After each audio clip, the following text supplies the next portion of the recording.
Assalamualaikum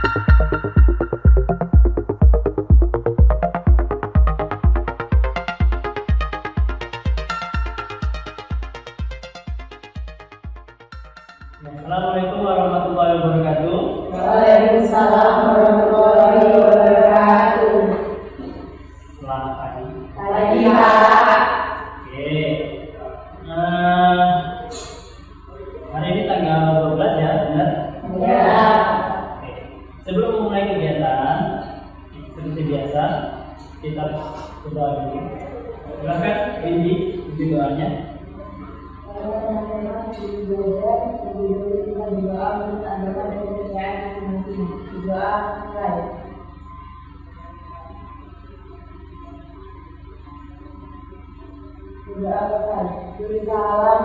Assalamualaikum warahmatullahi wabarakatuh. Waalaikumsalam warahmatullahi wabarakatuh. Oke. Masih semua?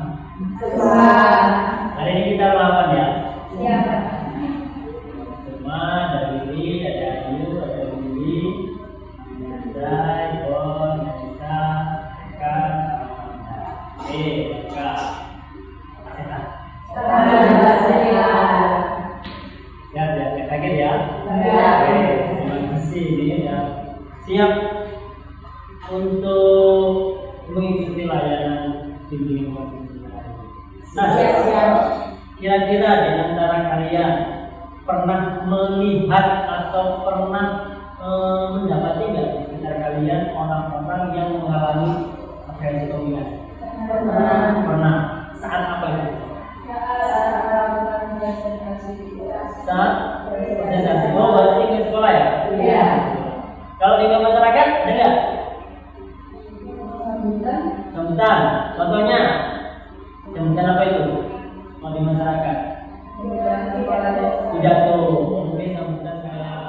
Nah, tujuan layan kita hari ini kita harus mencari tahu kalian ingat di sekeliling kalian gejala-gejalanya itu seperti apa sih orang yang menginfeksi itu namanya yang kita bahas ya. Terus penyebabnya kenapa seseorang yang tadi katanya ada yang grogi, cemas saat pidato ya, itu apa sih faktor penyebabnya? Harus kalian diskusikan. Dan yang terakhir, gimana caranya kita untuk menyelesaikan atau menyembuhkan, bisa dikatakan menghindari terjadinya agresi. Harapannya jangan sampai terjadi pada kalian. Ya. Oke, clear. Nah, di dalam diskusi kelompok kita nanti ada beberapa etika yang harus kalian ikuti. Ada beberapa. Yang pertama, kalian harus tahu asas kerahasiaan. Artinya apa yang kita diskusikan di sini cukup kita bersembilan tahun. Jangan sampai keluar kalau itu aib, lihat atau informasi-informasi yang sifatnya rahasia. Itu yang pertama. Nah, siap untuk diskusi? Siap. Benar? Sip. Ya siap, berarti kita berikutnya ya. Bapak menikah.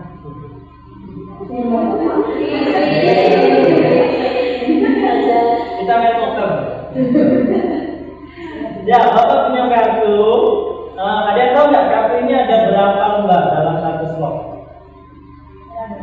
100. Ada 50 lembar kartu yang berbeda-beda. Beda-beda nggak Pak di situ? Nah, Bapak kasih tahu nih, beda-beda enggaknya ya. Sendiri ya, Bapak ya.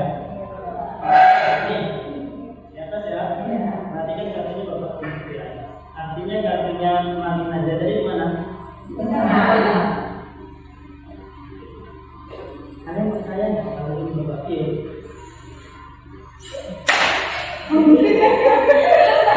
Kartu Mami kan ada di atas. Iya Pak. Saya nggak? Iya. Iya. Kalau naik ke atas, kalau naik ke atas kalian janji ngikutin layanan kita selesai? Iya. Iya. Iya.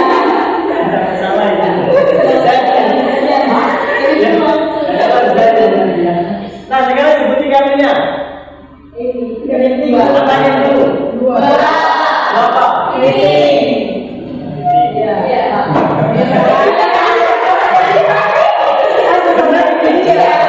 Oke, jangan sama nih. Bapak nggak tahu apa yang dijawab pegang ya? Nah, coba boy, ambil paling atas boy. Benar nggak naik ke atas? Lihat boy.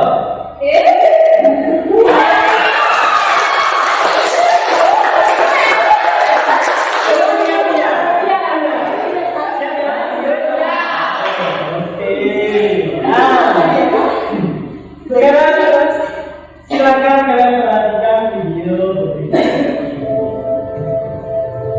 Mau itu di depan kelas, di rapat kepanitiaan, ataupun di lomba pidato waktu 17-an, ngomong di depan umum selalu jadi monster yang berat.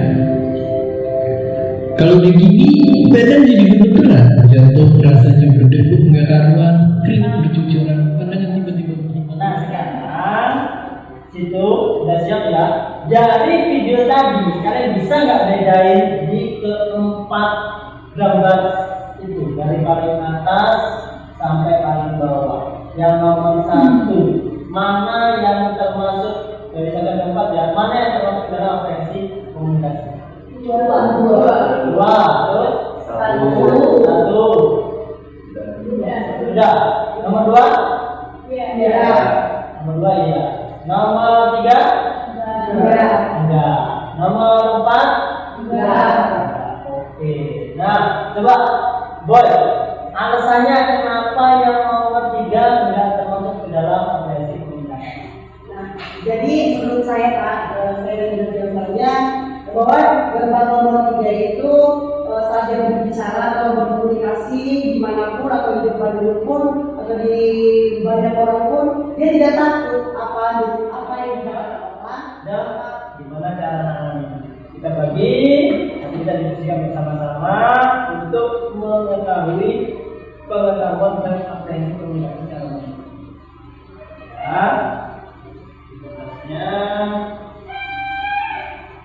boy bisa ini Ayu Eka Anda Eka sudah berapa ya.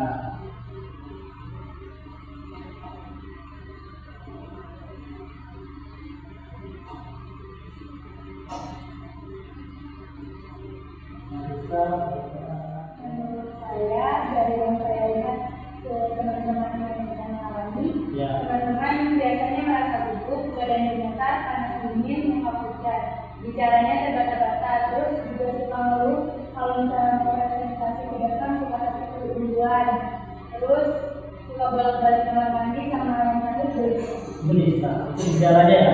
Iya, gejala. Ada yang beda? Sama yang mau menambahi? Nah, dari gejala-gejala itu tadi yang ditemukan oleh si Ayu, apa sih yang dimaksud dengan misalnya jadi ada gugup ya? Seperti apa identitasnya gugup? Seperti apa? Kalian bisa melihat bahwa seseorang itu apresiasi komunikasi gugup misalnya. Apa ciri-cirinya gitu? Ngomongnya ada lagi Terus kalau mau ngomong atau mau mengatakan pendapat itu ragu-ragu. ragu-ragu itu ya nampaknya ya. Ada lagi nambahin? Kalau pikir gini dari mana tahunya? Pikirnya banyak gitu ya. Kalian salaman gitu ya. Oh gitu. Nah, kalau pucat kelihatan ya berat kan gitu. Nah, jadi kenapa kok bisa kita lihat kok seseorang itu ini gugup ini? Yang tadi ada kayaknya gemetar di situ ya. Gimana kalian bisa lihat dia gemetar? Demo. Nah, itu kayaknya terjadi sama siapa ya paling baik. Nah, poin yang kedua, coba Bapak mau hasilnya dikemukakan nih si Boy coba. Oke, poin yang kedua ini dia faktor-faktor atau penyebab munculnya apresiasi komunikasi. Nah, menurut saya dari sudut pandang yang boleh saya lihat atau yang boleh saya nilai dari seseorang di saat apresiasi komunikasi dan dia berusaha berbicara, mungkin mungkin dalam presentasi atau menjadi pembawa acara atau MC. Nah, jadi faktor-faktor penyebabnya ini adanya insecure atau membandingkan diri dengan orang lain. Oke, bahasanya ya jadi insecure. Oke, ayo benar dong.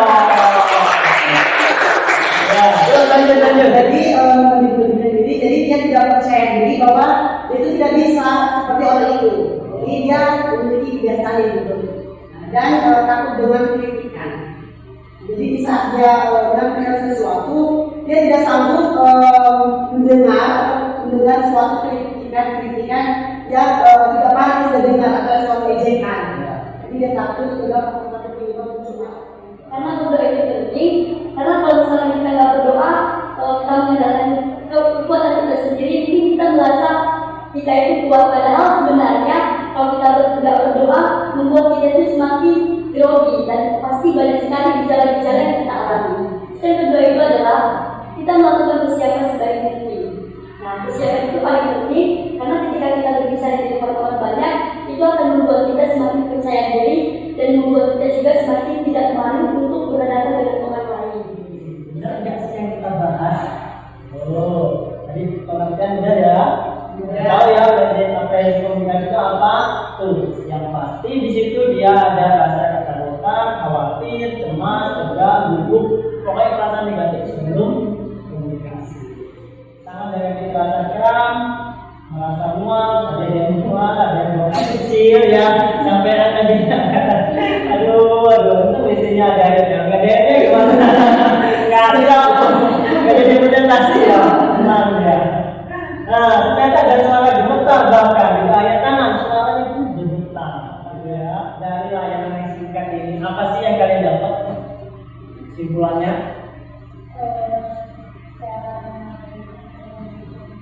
Cara menangani potensi komunikasi. Ada lagi rangkumannya nih dari yang singkat. Apa ini? Nggak semua orang memikirkan tentang kita, jadi kita nggak perlu takut jika kita ini tampil di depan. Oke, itu positif sekali ya. Kan kita nggak semua orang memikirkan kita, jadi nggak usah takut kalau kita tampil. Nyambung sama punya poin tadi, bicara aja sesuai dengan logat kalian, tapi tetap menggunakan sopan santun. Sip. Perasaan kalian setelah mengikuti layanan ini, gimana? Rasa kalian? Hah? Lebih tenang? Oke. Jadi kalau bersama yang alami udah bicara mengenai. Oh, udah bisa ngasih solusi ke temennya yang tadi ya? Oke. Tenang gitu. Tenang jadinya? Ya. Karena sholat tadi? Ya. Masalah nanti ya? Nah, tapi yang paling penting ini, kalian bisa menerapkan memulai dari komunikasi. Kalau tidak terjadi pada kalian, bisa terjadi pada teman kalian, Bapak ada evaluasi hasil. Jadi ini mesti kalian cuma pertanyaan saja ya. Ini nanti dikumpulkan bersama ya tadi.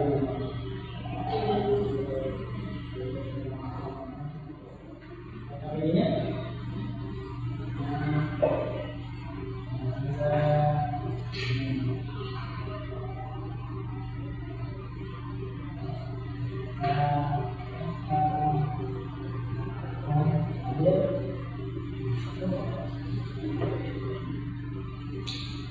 Oke, karena layanan kelompok kita selesai, kita bersama-sama untuk menutup kegiatan kita pada hari ini, ya. Silakan pimpin ya.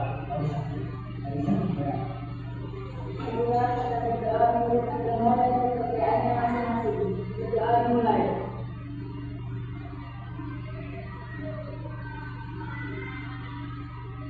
Berdoa selesai. Assalamualaikum warahmatullahi wabarakatuh.